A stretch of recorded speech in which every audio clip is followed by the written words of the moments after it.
right, questions, please, David. Yeah, Mike, just what is your approach with these weekends? Do you like to throw a lot at them, see how they process it, or just give them a little and not overwhelm them, or just what do you do over the 3 days? I would say definitely the times have changed. I mean, I think like anything in life, you go through some adversity. I'm talking about the pandemic. Pandemic taught us a lot. And one of the things is virtual education and interaction. These players, I can't say enough about the whole class and the coaching staff, the time that they've spent from the time they were drafted, up until their arrival yesterday, where this group clearly is significantly further ahead than the last two classes, coming in here because of the virtual opportunities. So you can see that right away. I mean, I say that we just had a practice. Obviously, that's why I was running late. A lot of corrections, but it's and that's normal. But yeah, just the way they came in and the understanding, sitting in Dan's meeting and going through calls and a lot of head nodding. Kellen going through putting the ball in play and going through formations and guys were already calling them out. That's not normal. So that's a real credit to the players and coaches for the amount of time that they've spent already going into this weekend. Second part of that, David, I would say is, in the earlier days of my head coaching career, this used to be a 3-practice, go for the moon. And what I found was it was great work, but then they go from rookie mini camp into 4 days the following week with the veterans. And then by the time you get to Tuesday, Wednesday, I mean, the risk for injury for that group, was really accelerated. So I personally got away from the rookie mini camp that we all grew up in the 90s and the early 2000s, and that's why we call it a rookie orientation camp. And we really split the day between football and their personal transition here to be a Dallas Cowboy. I mean, the little things of where they're going to eat, their residence, transportation, all those things. Open up a bank account, just all the basics that you just take a little extra time to get it right on the front end on their arrival. So then start Monday when they are acclimated with the veterans, that they can get into a flow, and it has served me very well probably the last 10 years doing it that way, where their transitions have been smoother, and I didn't feel like we ran into as many injuries, particularly fatigue injuries, in their first week of activity. Because, I mean, hey, let's be honest, there's a lot of stress, anxiety, excitement, all the above. There's a lot of emotion that goes into their arrival for everybody, for all of us. We're excited to see them. They're excited to be here. The work has been tremendous. Real excited about the group as a whole. So we got off to a good start. What exactly is the virtual meeting framework leading up to this orientation mini camp? It's all positional. I think like anything, as you move up in this league through, as a coordinator and a head coach, you really appreciate and admire the amount of work and the details that the position coach puts into, coaching his particular group. And with that being said, we all have a starting point. We all have an individual section that it just takes time, and just for a quarterback example, the ability to talk about every footwork and how it applies to a particular play, and just you're not going to get that all done over a weekend. So ability to take that literally 10 days of just this is how the huddle's formed and all the starting point things. It gives those position coaches a chance to really cover A through Z, and then and now they're able to at least speak the language, or at least recognize and understand the language when they get here. So it's really all those meetings have been individual position based. In the last few seasons, you've seen unprecedented rookie success. How would you describe your rookie culture here in Dallas? 24 hours into it, it's really good. I mean, it was fun last night. They all traveled during the morning. The physicals went on throughout the afternoon, and we kicked it off. I thought Jerry was tremendous at 6 o'clock and welcomed them, and just laying down the groundwork of what's in front of them as far as the opportunity, and particularly the opportunity as being a Dallas Cowboy. We had some fun with their old uniforms and things like that, and acknowledged every one of them their success in college, but then the reality is this is the starting point of what it is to be a Dallas Cowboy, what it takes to be a Dallas Cowboy. We had really cool tradition and history video that our crew puts together, and it's kind of funny because near the end we transition all these great highlights over the decades of Dallas Cowboy history, and then you have all these Hall of Famers speaking on what it means to be a Dallas Cowboy, and then the video ends with the players, their highlights from college, and then like I told them, I said, you guys even had taken a snap, and you guys are already in the highlight tape with the greatest players in the history of the Dallas Cowboys. So that's a pretty good start.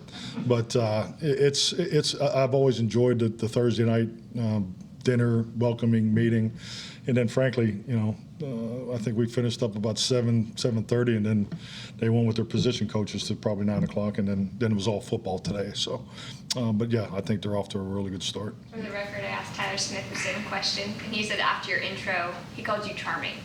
Charming. Wow. I did a poor job then. That's not what I was trying to do. That's a mean cuss starting off with. What's that? You gotta start off being a cuss. Mean No, cuss. I go the other way. Oh, you go. Yeah, Nice. yeah. You come hard. They haven't seen anything yet. Yeah.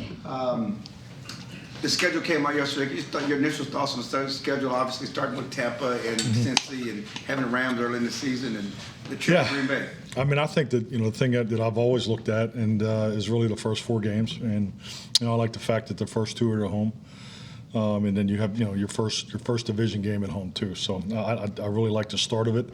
Everything else. Thanksgiving, not playing Thanksgiving to Thursday. I thought that was, I like that part of it because I think that's a real challenge playing those 3 games in such a tight period of time. So I thought that was a good change. And then really having a Saturday to Thursday, is a little different wrinkle. But you'd much rather go Saturday to Thursday there. It was at week 16, and it kind of gives you that bye week before your last, mini bye week before your last game. So I like the structure of it. We know we're always going to have the national games, and our travel is going to be a challenge. I have no idea where we rank, but I'm sure we're in the top 10 or as far as the amount of travel and in the night games. And so the travel part of it's always a challenge. But this is year 3, so I feel like I got a handle on that. Going back to Green Bay, I mean that'll be fun. And I was hoping for October or September, but November will be fine. Starting Tyler out at left guard, he's talking about how he looked today, and clearly that's where he has the least experience.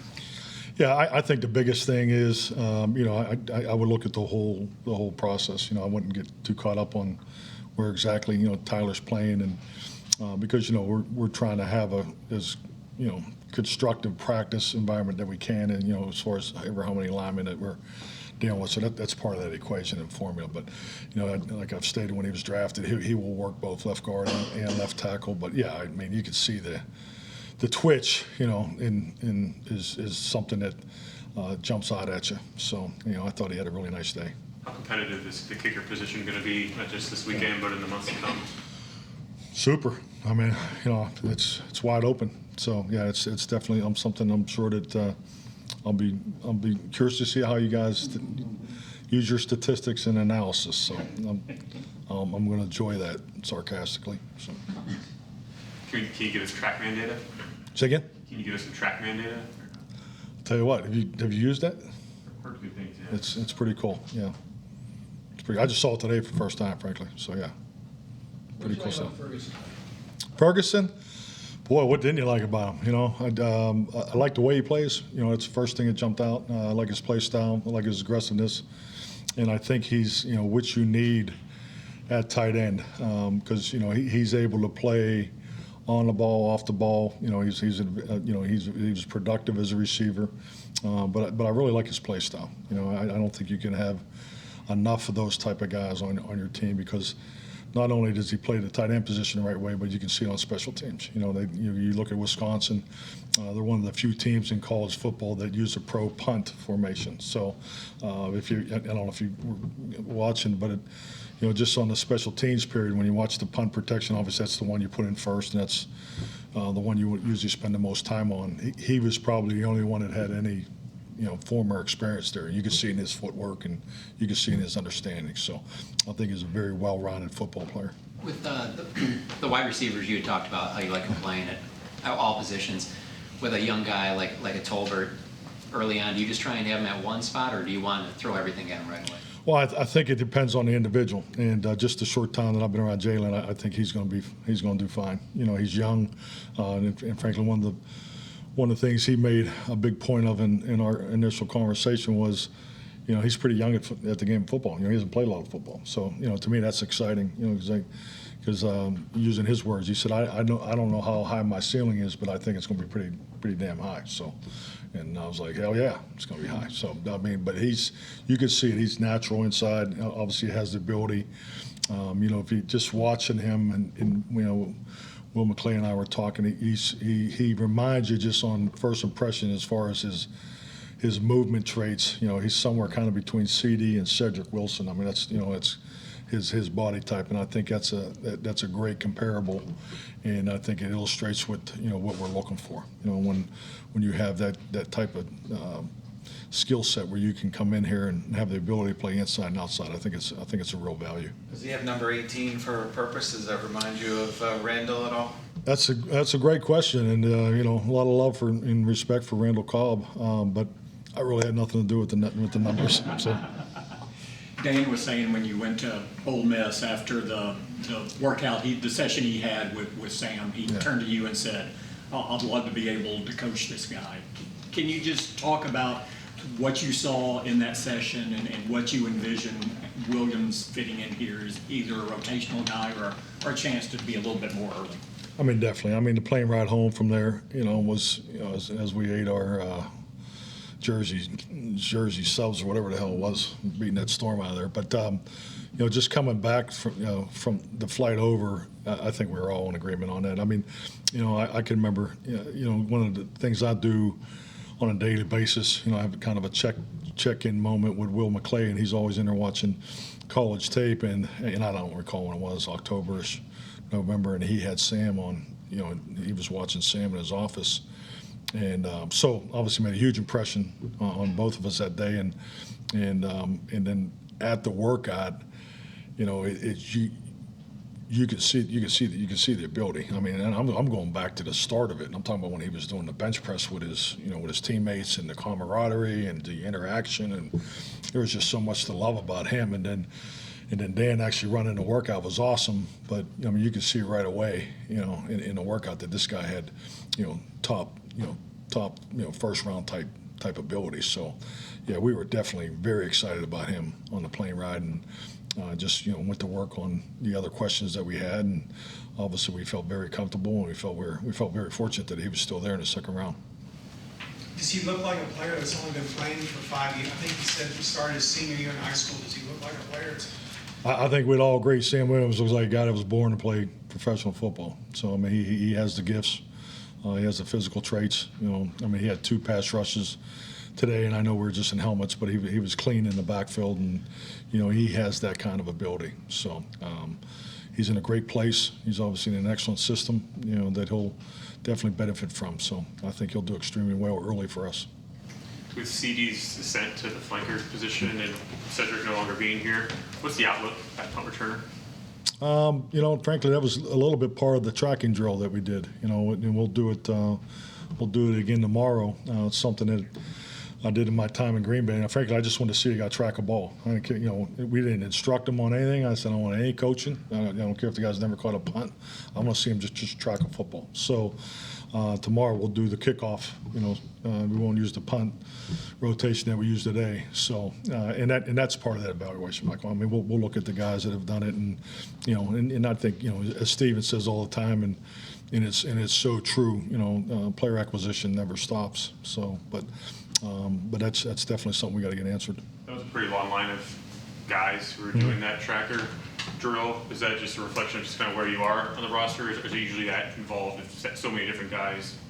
Oh, that's the way I've always done it. Yeah, that drill's really to watch all the perimeter players handle the football. You know, I think, you know, you've seen the way we practice. You know, our team fundamental drills. You know, it's all, you know, everything we do is about, you know, taking care of the football, taking away. I think it's reflected in our turnover, you know, differential. You know, so last year it was, you know, where it needs to be. But you know, something you got to work out. I mean, everybody works at it, but you know, I think how you do it and how much you do it, you know, factors into.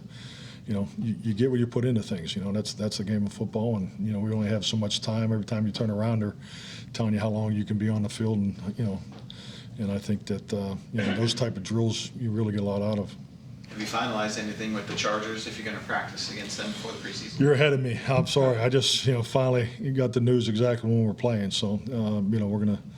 Looks like we're going to be able to play, Saturdays. Just talking with Denver, and I haven't talked to the Chargers yet personally, but I'll speed dial all you guys as soon as I get it done. So I know you got to get your hotel rooms or whatever. So Just to check in on Zeke and his health. Where is he? Is he 100%?